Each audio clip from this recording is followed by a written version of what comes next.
Assalamu alaikum. How's it going, everybody? This is Omar T from Oz Media. I am here today with the Movement Podcast, and we are here to help the United Humanitarian Foundation UHF, the Muslim Center in Detroit, which is right behind us. We're gonna help pack some clothes, get some toys ready for the less fortunate, and inshallah, try to help out and give back to the community. Is that too heavy for you? Struggling?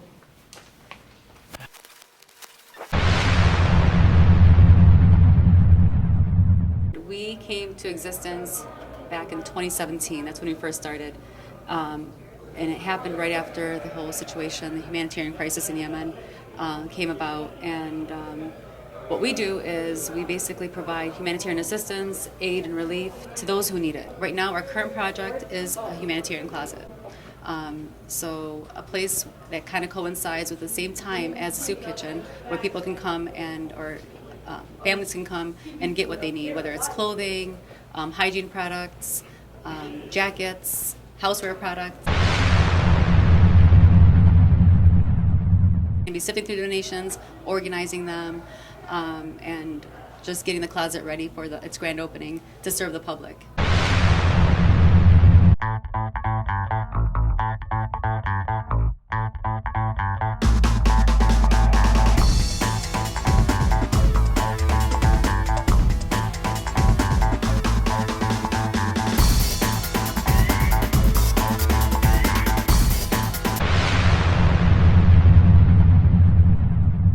My name is Dawood Clark. I work at the Muslim Center on the facility staff. I greet everybody coming in the door. Assalamu alaikum, welcome to the Muslim Center, and help in the kitchen, the food pantry. And I also work with an organization called Dream of Detroit.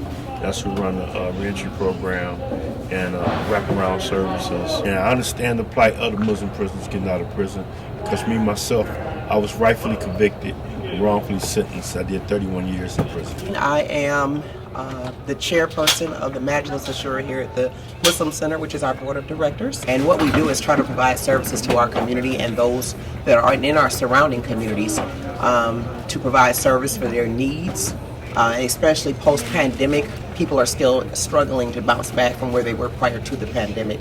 Our soup kitchen has been a staple in this community for over 33 years, and during the pandemic we didn't shut down at one time. Assalamu alaikum, folks. My name is Omar Peterson.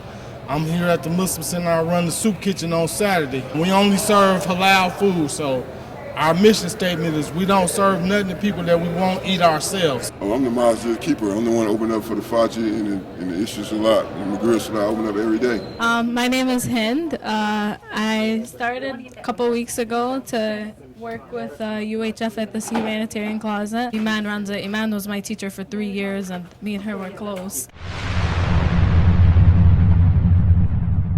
We had a non-working stove, trying to supply meals to the people. And Iman just called me one night, and matter of fact, she texted me and she said, "Hey, give me a list of everything you need in the kitchen." Somebody call and tell you to get a list together. I'm thinking you may put eggs on here, cheese, muffins. She texts back and she was like, "No, I need to know everything that you need." And okay, modestly, I think I put 1 or 2 things on. She texts back, she said, "Listen, I need to know everything that you need." And from that, alhamdulillah, she was able to provide over $13,000 worth of equipment, brand new equipment to the center that's helping us provide food for the people. Brother Dawood back. I think he's trying to talk some smack about Michigan and Michigan State right here. What is this? Okay, no, and thanks to Sister Devine and Sister Imam, last year with the help with the brother who owned, what's that, Greenland Supermarkets, brother Haji in Dearborn. They helped me supply dates for every Muslim in MDOC, Michigan Department of Corrections. We had over 300 cases of dates. It was emotional for me to mail that out. Yes. It was emotional. Alhamdulillah.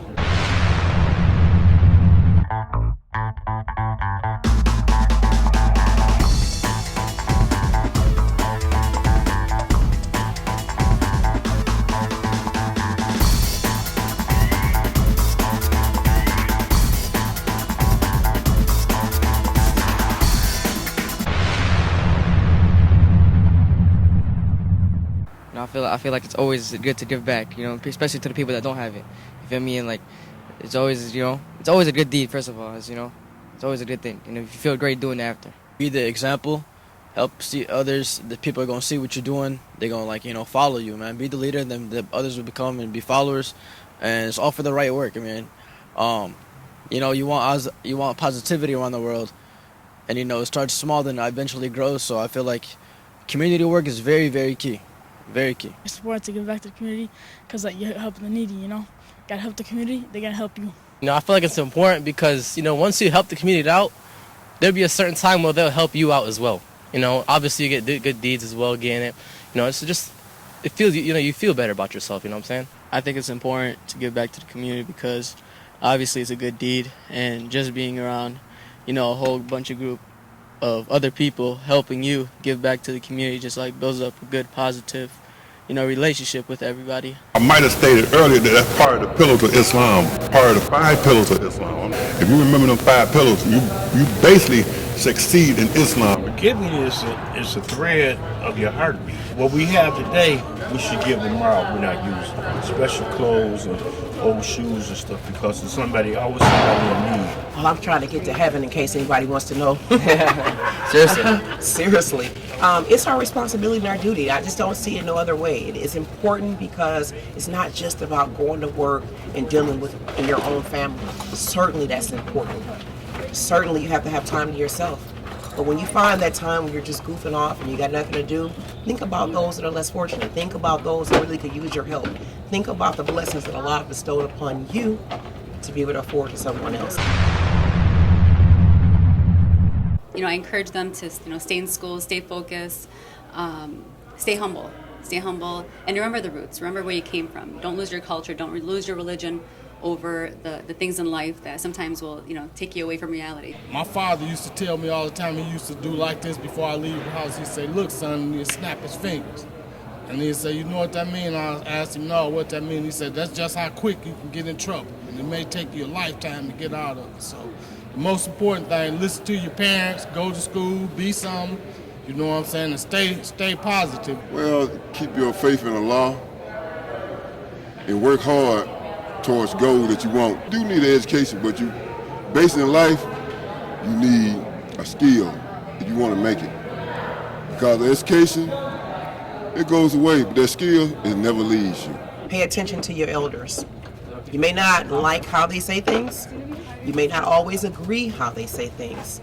But wisdom comes with experience. Learn from those who love you and are around you and close. Pay attention to what they do. They pray, you pray. They work, you work. They sleep, you sleep. They give back in the community, follow them. Yeah, we know you'd rather sit around and talk to your friends on the phone or be on TikTok. But you know what? Giving back makes you feel so much better. Helping somebody in need makes you feel so much better. That's a young man, he's no longer young, he's old, he's deceased. His name is Red Fox, he's a comedian. And I overheard Johnny Carson ask him that same question, what can he do for the youth of the world is coming up? But he's a comedian. He said, I ain't got nothing to tell the youth. I'm still learning myself. Sometimes you have to take time out your schedule just to breathe. And when you take that time out to breathe, you can see, you know, the bigger picture, you know, in giving.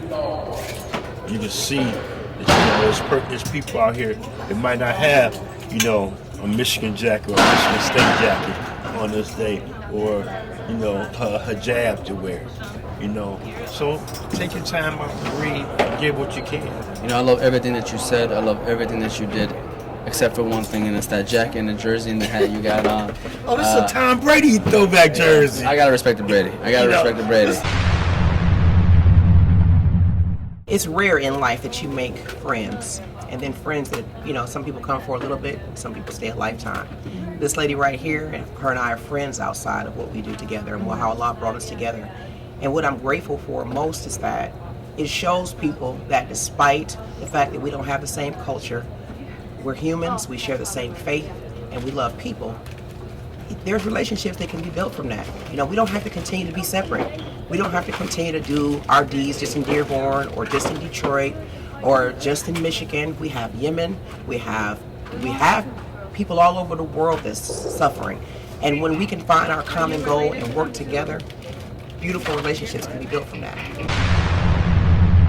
As you guys can see, to wrap up today's episode, we just got done helping out at the Muslim Center with the United Humanitarian Foundation. Shout out to Sister Devine, shout out to Principal Iman Ali Ahmed for allowing us to come and to lend some helping hands. You know, today we were organizing toys, we were organizing clothes for their closet that supports the community there. There's one thing that I do want to say is why, when people ask why should you support your community or why should you give back to the community, the answer is very simple. It is, number one, to help. It's always great to help people out, especially help people in need, but it also teaches you how to humble yourself. I think Principal Iman Ali Ahmed mentioned this as well. You should always try to humble yourself. You know, these kind of moments bring you back to life. Whenever you get a chance to help out, go back, help out. It brings you back to life. It makes you realize, like, man, these are people that are less fortunate and this is their everyday life. It humbles you. It makes you grateful. So, and obviously the great deeds that come with it as well, inshallah. So I hope you enjoyed this show. This was another episode on The Movement, and we'll see you all next week.